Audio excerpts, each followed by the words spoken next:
The Coloureds apparently chow each other, chief. Siblings. You don't know? No, but I believe that because Coloureds are crazy. Coloureds are crazy. Crazy in what way? They chow each other. I've dated a Colored, so I can say that. I've dated a Colored, You've but dated a Colored. just know Okay, I've they're dated crazy a mentally, but not No, not If to that you're point, mentally bro. crazy, then of course you'd sleep with your cousin. School me on these debates that they be having about your identity as a South African colored person. What does that even mean? Can we not? Por favor. Oh, I like that. We keeping that in the interview too. I like when they talk from the back and say we can't. I like that. That's good. That's even better. All right, Tyla. I mean, like, in South Africa, my race is called colored. All right, the color conversation. I ain't heard nobody break it down like this, so pay attention. Colored in America and colored in South Africa aren't different. They're literally complete opposites. That's why Tyla held on to that title so hard, because that was her advantage.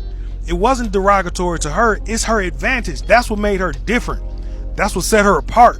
That's what gave her a leg up on everybody else, was her being colored. So why would she give up her advantage? So if you go back to American history, we had what was called the one drop rule, meaning that I don't care how far it go back. If you, this person right here, and your great grandparents is black, you still black. It ain't no little bit of black. It ain't no kind of black. You either white or you black, and you ain't white, so you black. So that's why black in America is so cut and dry. So you take that premise of one drop of black blood in America and completely reverse it. Completely do a whole 180. It's not about having one drop of black blood, it's about having one drop of other people's blood. So if you black and you got another drop of anybody else's blood, that makes you colored. And in their society, that kind of gives you a bump up in the hierarchy of apartheid, which went white people at the top, Indian people second, colored people third, and black people at the bottom. So that's why she can't be black. In her mind, in her society, in her family, probably everything that she's ever heard, she ain't like them black people. She colored. Don't you like the ANC or don't you like the black ones? I would say I don't like, Be honest. You I don't like the black people. Why not? Just because. We were reared in... It's like that. I don't like black people either. There you go. So it's just, you don't like black people. I don't like black people. It's like me, I don't like. But you don't have a reason for it. Then it's just pure racism, no? It's not racism. It is how we were reared that way. And so you just don't like black people. Are they so different? I mean, am I so different of you? Is a black man a woman so different of you? Yes. In which ways? Enlighten me. They might have the education, they might have the money, they might have whatever. But the fact remains is they're still black. So what? So what? What? They're black. Oh yeah, don't let these people fool you about what's going on for real, for real.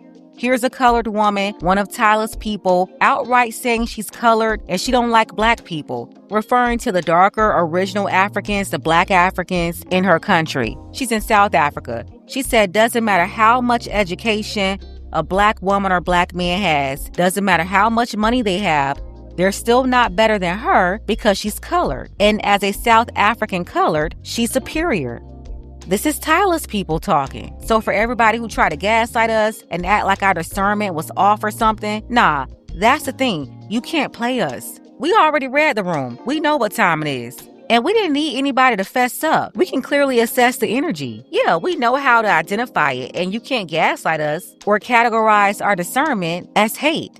Look at this woman right here, a colored woman, outright saying what she really think about black South Africans, the same ones defending Tyla. She's proven that colored people think they're better than y'all. And that attitude that Tyla has of superiority is something instilled in her from her own people in her country. She was raised like that. They might have the education, they might have the money, they might have whatever. But the fact remains is they're still black. So what? So what? What? They're black. It's So what? what? They're black. It's just, it's a. When I grew up as a young girl, we had apartheid era, and that is how we were here. The white man, then the colored man, then the black man. And there's no sugar. White man, black man, white man, colored man, Indian, and then the black man.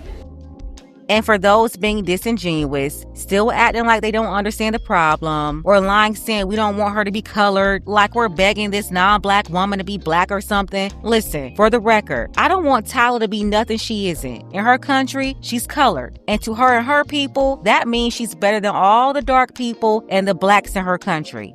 Again, that's their society. Listen, if you like it, I absolutely love it for y'all. That's y'all thing, y'all system, y'all culture. So at the end of the day, Tyla is not Black American. She never will be. Nobody's trying to make her one of us. Y'all can keep her. This is not about wanting her to be one of us. This is about disrespecting us. Please know the difference. Nobody wanted her to be something she obviously can't be. Because from what I'm hearing, she's mostly Indian. So this is why in her head, she's better than other South Africans. She's a part of the group that's supposed to be better than Black people and closer to white South Africans. So again, this was never about Black Americans wanting Tyla to be black. No, this was about disrespect.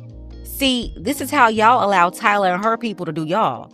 All we're saying is we're not putting up with that attitude. Ain't no mutt coming over here snapping their fingers around us like we work for them. Nah, it's not going down like that. And because of her diva behavior and the superiority complex that again was instilled in her by her own people, she rubbed the market the wrong way, and that's why we not messing with her now or never. It's over. South Africa has a caste system. Like, let's be for real. That's why the term colored is a thing there. And everyone calling Americans dumb, jealous, and all these extra insults because we see that for what it is absolutely crazy. We don't use the term colored in the US because it was a term used, basically a racial slur, to separate African Americans from white people here in the US because segregation was a huge thing. In South Africa, from what I've seen, segregation is still a thing. So for everybody in my comments under that Tyla video talking about, oh, well, like, to me, you're colored. In South Africa, you would be colored. No, in South Africa, I would be African American Black because that's what I am. And it's like in the US, we still deal with colorism heavily, where people like me are treated better than dark-skinned and brown-skinned people. And that's exactly why I speak out about stuff like this. Y'all's caste system is colorist. Y'all use the terms colored in South Africa because colorism is still a thing. It's not out of respect for Africans, and Americans aren't dumb for pointing that out. Also in Tyla's interview when she went on The Breakfast Club, one of the biggest Black hubs to try to promote herself and get herself out there, instead of them telling Charlemagne that he couldn't ask certain questions about the term colored in South Africa and her looking back at her publicist, they could have used that chance to educate everyone and explain instead of coming out with something a while later with Vogue, with her then admitting like, yeah, I am colored, but I'm also a Black woman. You cannot try to market yourself to Black Americans and make yourself unpalatable. You want to know what I find most ironic about this entire Tyla colored discourse and how Black Americans are displeased with Tyla for using a racially insensitive term within the context of American history and the Jim Crow era and racism? It's the fact that South Africans at large are really sitting up here trying to pretend like they've never been the aggressor at some point. Like they're really sitting up here trying to pretend as if at no point in time they've never been hostile and intolerant towards other Black people. Specifically when it comes to last year's Miss Universe, right? Because if I remember vividly, I remember when Chidima Adesina was trying to run for Miss Universe within South Africa and the way South African people treated Chidima and the way they rejected her and the way they started looking into her family history and blaming her for things that her mother did and basically petitioned to try and get her kicked out of Miss Universe. It's so funny that a lot of South Africans are sitting online talking about Black Americans being ignorant and intolerant and being jealous because a non-American woman has broken into the American entertainment industry and they're threatened by her. But when they were dishing that same vitriol and hatred towards Chidima Adesina, it was perfectly fine. I'm an African woman. I'm not even Black American, but I'm just sitting back laughing and I just think, you know, and I'm not saying that Tyla deserves this because of what has happened to Chidima Adesina, because she obviously doesn't. She had nothing to do with it. But I do think that it's the sweetest irony that South Africans are really trying to sit up here and rag on other people for being ignorant about their culture and their identity and being intolerant towards them, when they do have a history of being intolerant towards not just other Africans, but other black people in general. Like, come on, bro. Like, are we really going to sit up here and pretend like South Africans don't sit up there calling Nigerian people and all other Africans all these type of derogatory slurs for simply existing and migrating to their country? Don't make me laugh. I will never forget a group of colored people saying the word in front of me. I had this one friend, like we were besties, and I slept over at her house, and then we met up with her friends, and obviously her friends are mostly colored because she lived in a colored area and she was colored. Sharp. So they start talking. First of all, I'm being left out of the conversation anyway, so I was just like, whatever. I was quiet.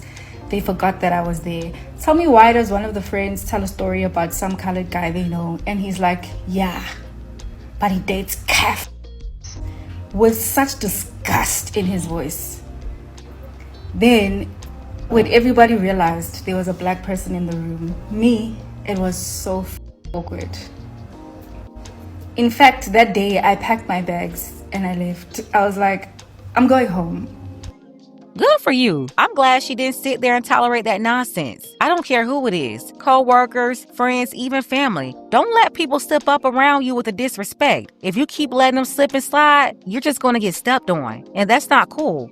So yeah, good for her. I'm glad she left. But that's just another example of how the South African Coloureds really feel about Black South Africans in their own country. Even other South African Coloureds came out speaking on the issue. The darker Coloureds reportedly being mistreated in their own colored family because they had stronger Black South African features like the darker skin or a different hair texture like type 4.